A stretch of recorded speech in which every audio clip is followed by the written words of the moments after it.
So here we have a Minneapolis blower door that's already mounted in one of our simulators that we showed you earlier. So we have the frame in the doorway, the fans in the cloth, gauge is ready to go, it's all hooked up, speed control over here. Now when we turn this fan on, air is going to blow in to the outdoors, or from indoors to outdoors, and we're going to expect the cloth to expand in this direction, which is exactly what it's doing, because we're creating a negative pressure in the house, which is where we're standing, compared to a positive pressure outside.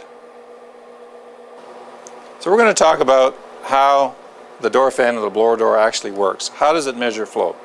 Right now the fan is running, it's blowing air outside. We've got a negative pressure inside the house of about minus 16 pascals. So what we're going to do is we're going to put a big restrictor plate on here because it makes it a bit easier to understand.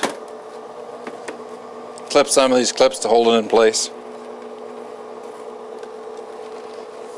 So behind this plate we have a negative pressure. The greater the negative pressure created by the fan, the more air that flows through it. So right now the negative pressure here is minus 17. If this pressure goes up, then obviously the air going through the fan is going to be greater. So as we turn the fan up, we see that this negative pressure becomes even greater. So the really easy principle to understand about door fan operation is the harder we suck on the hole, the more air that goes through the hole. So how hard we're sucking on the hole gets picked up by these pressure points, goes up through this tube, goes up to the red tube and goes all the way up to here. So the gauge on channel B is measuring how hard we're sucking on the hole. So that's usually the second measurement we're taking a look at. The first measurement is how much pressure are we creating in the house by causing that flow, and that's this one over here.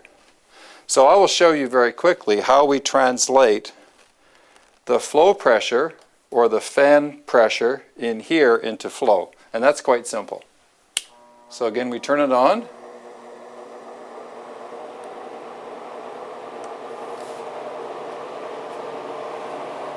We have a negative pressure in the house of minus 18.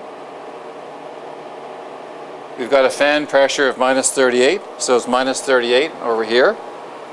We're on the B ring, so all that we need to do is to change the mode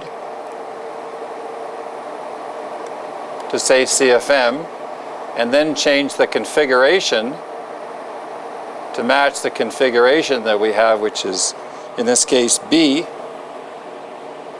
And it's now telling us that 370 CFM are flowing through this fan. So we've converted that fan pressure or flow pressure in here to a flow. So again, it's come from here up through the red tube up to here. It's converted that into 360, 370 CFM, and the pressure that we have in the house is the same as it was before. So it's taken 360, 370 CFM to create this pressure in the house.